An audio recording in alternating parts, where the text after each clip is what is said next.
Ang buhay ng isang karaniwang tao ay nagbago magpakailanman ng isang kawan ng mga agila ang humabol sa kanya sa lahat ng dako. Nang matuklasan niya ang dahilan, nagulat siya sa katotohanan at nagsimulang umiyak. Nagsimula ang kwentong ito sa isang maliit na bayang tabing dagat sa kanlurang baybayi.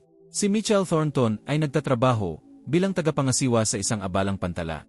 Ang kanyang mga araw ay lumilipas sa monotonong ritmo ng pagload at pag-unload ng mga barko. Siya ay naninirahan mag-isa sa isang payak na bahay na hindi kalayuan sa pantala.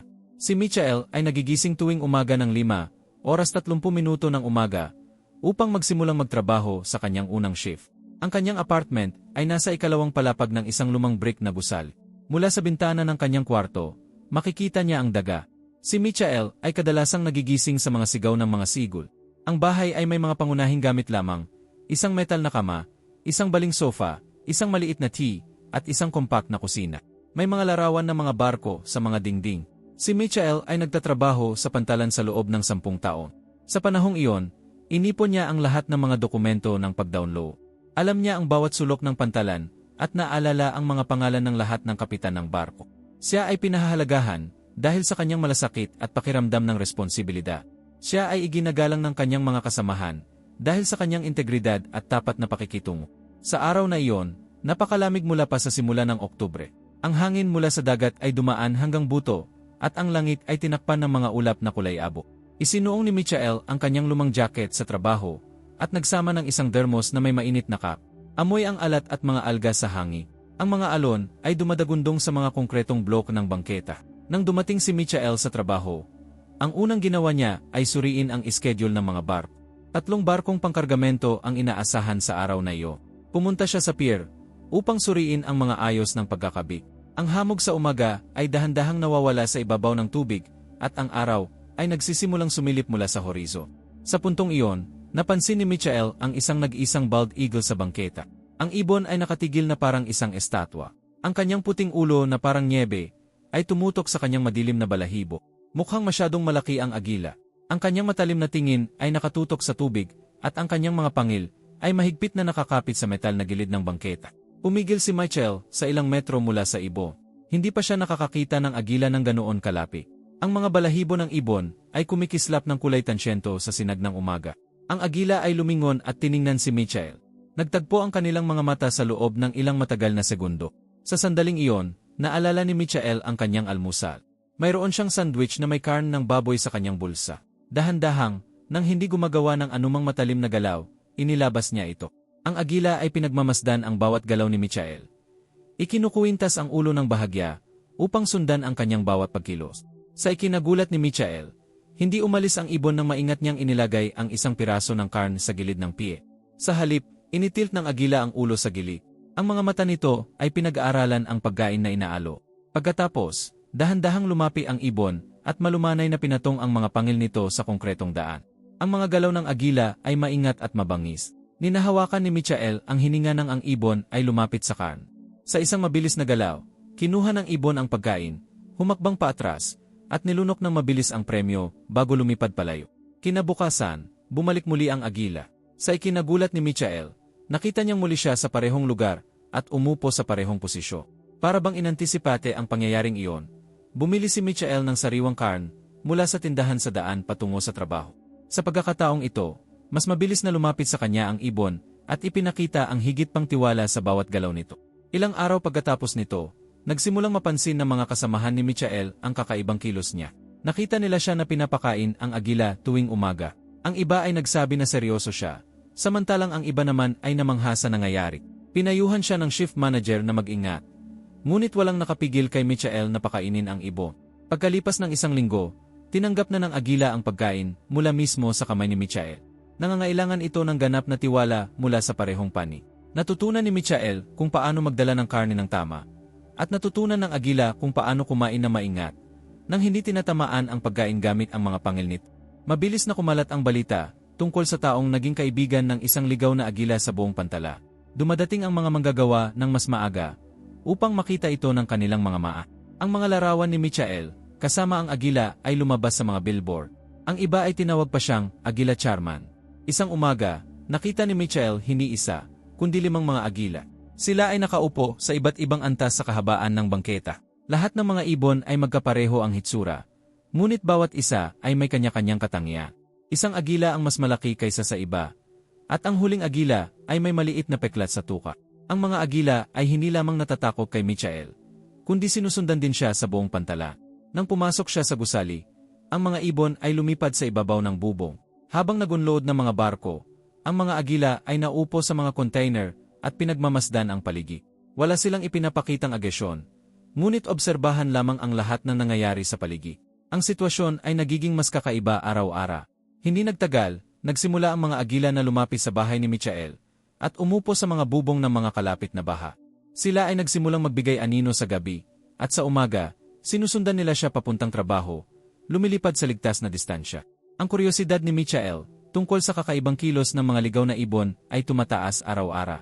Nagpasya siyang ikabit ang isang maliit na kamera sa isang GS tracker. Ang plano ay mapanganib, ngunit ito lamang ang paraan upang matuklasan ang katotohanan. Gamit ang isang piraso ng karn at ilang eksaktong galaw, naidikit niya ang aparato sa binti ng pinakamalaking agila. Ang mga datos mula sa tracker ay nagpakita ng nakagugulat na pattern. Ang mga agila ay lumipad sa pagitan ng daungan, bahay ni Michael, at isang lugar na 15 kilometro ang layo mula sa lungsod. Ang kanilang ruta ay banayad at inuulit halos araw-araw, na parang sinusundan ang isang dinakikitang linya. Ang pamunuan ng daungan ay hindi nasisiyahan sa patuloy na presensya ng mga agila. Ang mga ibon ay nakagagambala sa mga manggagawa, at ang mga kliyente ay nagreklamo tungkol sa kanilang lapi. Minsan, naantala ang pag-iskarga ng kargamento dahil naupo ang mga agila sa mga container. Ang sitwasyon ay nangangailangan ng agarang solusyon. Tinawag ng manager ng daungan si Michael sa kanyang opisina para sa isang maikli at mainit na pag-uusap. Binigyan si Michael ng ultimatum: mawala ang mga agila o mawala ang kanyang trabaho. Binigyan siya ng 3 araw para magdesisyon. Isang mahirap na desisyon ito. Ginugol ni Michael ang isang gabi na hindi makatulog sa pag-iisip ng kanyang sitwasyon. Ang mga agila ay naging bahagi na ng kanyang buhay at naramdaman niyang responsable siya para sa kanila. Kasabay nito, ang kanyang trabaho ang tanging pinagkukunan ng kanyang kita at hindi niya kayang mawalan nito. Kinaumagahan, gumawa siya ng plano. Tinipon niya ang ilan sa kanyang mga kasamahan na may dalang walang laman na baril. Ang plano ay simple: gumawa ng sapat na ingay upang takutin at palisin ang mga ibon. Ito ang tanging makataong solusyon. Nagsimula ang operasyon ng maaga ng umaga. Ang tunog ng mga walang lamang kanyon ay umalingaw-ngaw sa daungan, at ang mga agila ay lumipad sa takot. Pumuputol sa hangin ang kanilang mga pakpak at mabilis na naglaho sa abot-tana. Pagkatapos nito, bumalik sa karaniwan ang takbo ng daungan, at nanatili si Michael sa kanyang trabaho. Ngunit ang kanyang puso ay balisa, at patuloy niyang sinubaybayan ang signal ng GS tracker. Ilang araw ang lumipas, dinala siya ng signal sa isang maliit na bahay sa gilid ng lungsod. Isang lumang bahay ito na may malaking hardi. Ang parehong mga agila ay nasa mga puno sa paligid ng bahay. Tila mapayapa na parang nakahanap ng bagong kanlunga. Nangolekta ng lakas si Michael at lumapit sa harapan ng pinto. Nanginig ang kanyang kamay habang pinindot ang doorbell. Narinig niya ang mga yapak mula sa likod ng pinto, na bumukas upang ipakita ang isang babaeng nasa gitnang edad na lumaki ang mga mata nang makita si Michael. Namutla ang babae at bahagyang nanghina, ngunit mabuti na lang at naalalayan siya ni Michael. Pinapasok siya. May mga litrato sa mga dingding ng sala. Isang larawan ang nagpakita ng isang lalaking kamukha ni Michael na nagpapakain sa paihong mga agila. Ipinakilala ng babae ang sarili bilang si Sarah Anderson. Ang kanyang asawa, si James, ay namatay 2 buwan na ang nakalipas. Isang marine biologist si James at ginugol ang huling 5 taon sa pag-aaral ng ugali ng mga agila. Naging bahagi ng kanilang buhay ang mga ibon at binibisita ang bahay araw-araw. Nagsimula ang kwento ni James sa mga agila nang iligtas niya ang isang sugatang ibon. Natagpuan niya ang isang agila na may nasugatang pakpak at inalagaan ito hanggang gumaling, at unti-unting sumama ang iba pang agila sa gumaling na ibon. Nag-inga si James ng detalyadong tala ng bawat agila, ang kanilang mga ugali, personalidad at paboritong pagkain. Binigyan niya ng pangalan ang bawat ibon. Maraming oras ang ginugol ng biologist sa pag-aaral ng kanilang mga kilos. Ang biglaang pagkamatay ni James dahil sa atake sa puso ay ikinagulat ni Sarah at ng mga agila. Ang mga ibon ay patuloy na dumadalaw sa bahay araw-araw, na parang hinahanap ang kanilang kaibigan. Hindi kayang pakainin ni Sarah ang mga ito. Masyado siyang naalaala ng kanyang yumaong asawa. Nang makita ng mga agila si Michael sa daungan, nakita nila kay Michael ang mga katangian ni James. Ang pagkakahawig ay talagang kapansin-pansin. Parehong mga tampok na mukha, parehong postura, at maging ang magkaparehong gala. Sinimulan ng mga ibon na sundan siya, Ulad ng dati nilang pagsunod kay James, nagmungkahi si Sarah ng isang di karaniwang solusyon. Maaring dumalaw si Michael tuwing weekend upang mapanatili ng mga agila ang kanilang koneksyon sa bahay ni James habang nakikita rin si Michael. Makakatulong ito sa lahat, mga ibon at tao. Ang kanilang unang tagpo ay naganap sa Sarah's Park.